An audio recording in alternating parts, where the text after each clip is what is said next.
If the screen is visible, please just say yes.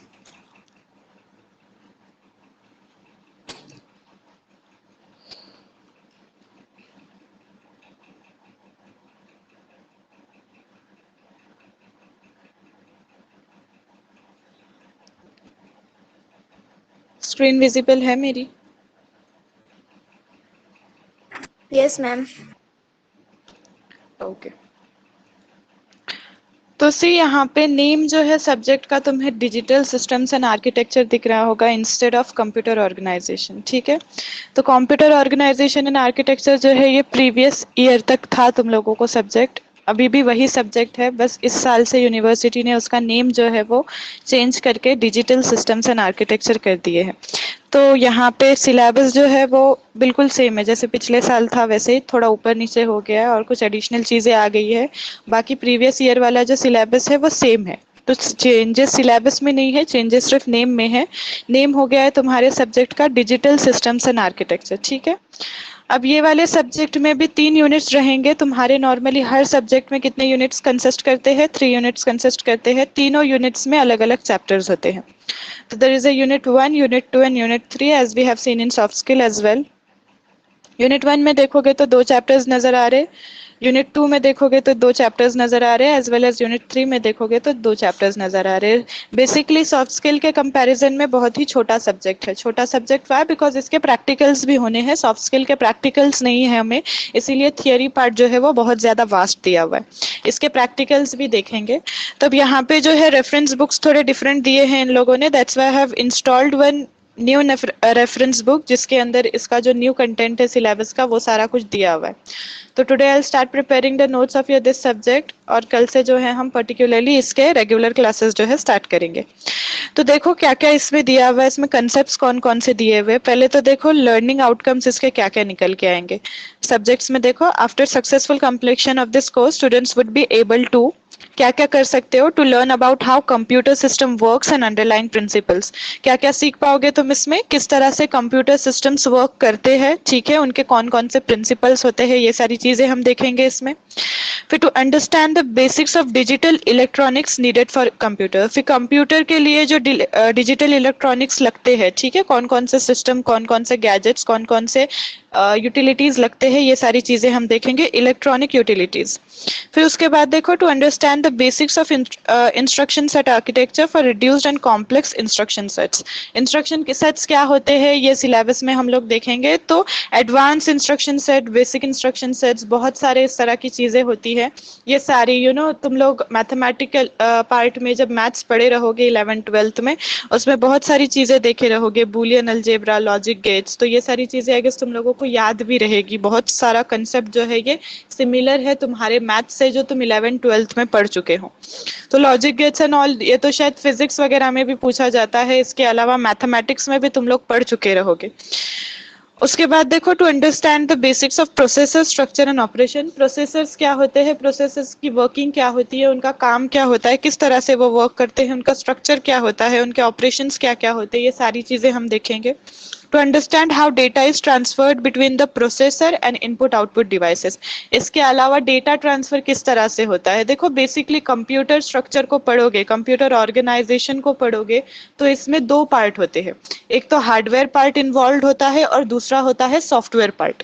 तो hardware part जो है basically इस सब्जेक्ट से रिलेट करता है। सॉफ्टवेयर जो तुम बाकी के सब्जेक्ट्स में पढ़ते जा रहे हो, जैसे प्रोग्रामिंग लैंग्वेजेस पढ़ोगे, डिफरेंट सॉफ्टवेयर्स के बारे में स्टडी करोगे, राइट, तो ये तुम्हारे बाकी के सब्जेक्ट्स तुम्हें अंदर का नॉलेज जो है, कंप्यूटर के अंदर की वर्किंग का नॉलेज देंगे। ये सब्जेक्ट बेसिकली तुम्हें हार्डवेयर रिलेटेड नॉलेज जो है वो ज्यादा देता है, कि कंप्यूटर का हार्डवेयर किस तरह से कंस्ट्रक्ट किया जाता है, कंप्यूटर के हार्डवेयर का कौन सा पार्ट किस चीज के लिए यूटिलाइज होता है, कौन सी चीजों का प्रिंसिपल क्या है, उनका स्ट्रक्चर क्या है, उनका ऑर्गेनाइजेशन हम किस तरह से करते हैं, ठीक है। तो बेसिकली ये सारे कंसेप्ट जो है ये वाले सब्जेक्ट्स में तुम्हारे क्लियर हो जाएंगे। तो लेट्स सी चैप्टर नंबर 1 में क्या है, fundamentals of digital logic. You can see over here fundamentals of digital logic में बूलियन अलजेब्रा दिया हुआ है। अब बूलियन अलजेब्रा तुम लोग आई गेस ऑलरेडी पढ़ चुके रहोगे। बूलियन अलजेब्रा मुझे आई डोंट थिंक के बताने की भी जरूरत है, डीपली तो हम पढ़ेंगे, लेकिन बूलियन अलजेब्रा वाला कंसेप्ट जो है ये ऑलरेडी तुम लोगों का हो चुका है। एंड गेट, और गेट, लॉजिक गेट्स जिसमें होते थे ना, एंड गेट, और गेट, नॉट गेट, तो ये मैथ्स में तुम लोग ऑलरेडी पढ़ चुके हो।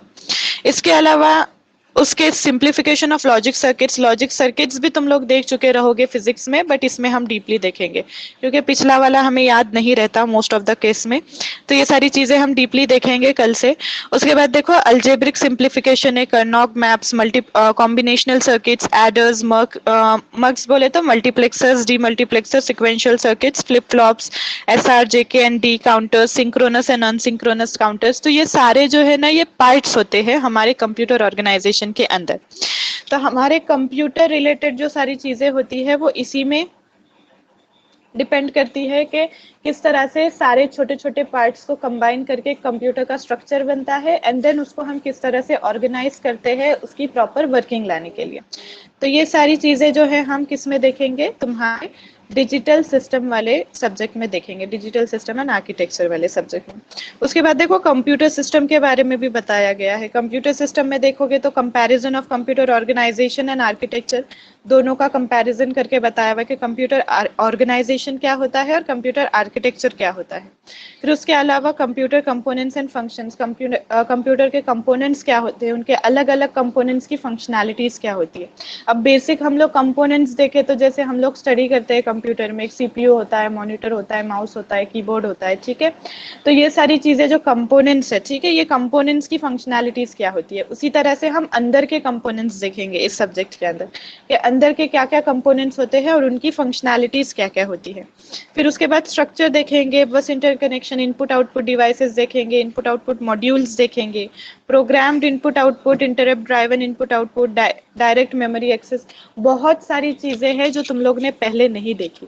तो ये सब्जेक्ट बताने का मकसद ही ये होता है कि स्टूडेंट जो न्यूली एडमिटेड है तुम्हारे कंप्यूटर साइंस वाले फील्ड में, उनको ये चीजों का नॉलेज जो है वो आ जाना चाहिए, बिकॉज बाकी के जो 3 साल तुम लोग स्टडी करोगे वो ये सब्जेक्ट से कहीं ना कहीं रिलेट करेगा। बहुत सारे ऐसे सब्जेक्ट्स आएंगे तुम लोगों को आगे भी सेकेंड ईयर और थर्ड ईयर में, उसमें ये सब्जेक्ट का जो है रेफरेंस हर जगह तुम लोगों को दिखाई देगा। By because you are studying computer science, तो तुम लोगों को कंप्यूटर के बेसिक्स का पता होना चाहिए, कंप्यूटर के कंपोनेंट्स, कंप्यूटर का स्ट्रक्चर किस तरह से ऑर्गेनाइज होता है, किस तरह से मैनेज होता है।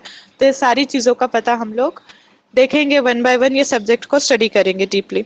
तो आई गेस इस सब्जेक्ट में यही सब दिया हुआ है। इसके ऊपर इंटरनल पूछा जाएगा तुम लोगों को, as I said in soft skill कि इंटरनल जो रहेगा वो यूनिट 1 पे बेस्ड रहेगा। दैट मीन्स तुम्हारे ये 2 चैप्टर्स दिख रहे, fundamentals of digital logic and computer system, इसके ऊपर इंटरनल एग्जाम होगी तुम्हारी। Internal exam I guess 20 marks की होती है और 5 मार्क्स टीचर्स के हाथ में होते हैं, वो तुम्हारे बिहेवियर कंडक्ट पे रहेगा, ठीक है। तो इस तरह से 25 मार्क्स का तुम्हारा इंटरनल एग्जाम कंडक्ट किया जाता है और 75 मार्क्स का तुम्हारा मेन थियरी पेपर होता है। बट अगर ऑनलाइन एग्जाम लगती है तो वो आई गेस 50 मार्क्स का होता है और बाकी के मार्क्स जो होते हैं वो वाइवा और टीचर्स के हाथ में होते हैं। बाकी अगर ऑफलाइन एग्जाम लग रही है तो 75 मार्क्स का थियरी पेपर होता है, उसका पैटर्न वगैरह मैं शेयर कर दूंगी तुम लोगों से। बाकी 25 मार्क्स फॉर इंटरनल, और उसके बाद बाकी के जो मार्क्स रहेंगे ऊपर के, आई गेस 50 मार्क्स कुछ तुम्हारे प्रैक्टिकल के होते हैं। प्रोजेक्ट तुम लोगों को फर्स्ट ईयर सेकेंड ईयर में नहीं होता, थर्ड ईयर में होता है। तो ये सारा पैटर्न मैं ऑलरेडी बता चुकी हूँ सॉफ्ट स्किल वाले लेक्चर में। So will end this lecture today. I guess यहाँ पे सिलेबस तुम लोगों का क्लियर है। यहाँ पे कुछ प्रॉब्लम है तो पूछ सकते हो मुझे सिलेबस से related and all.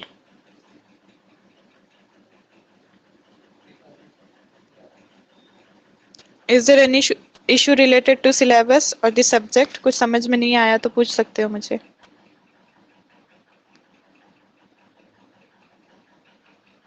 Yes, no one?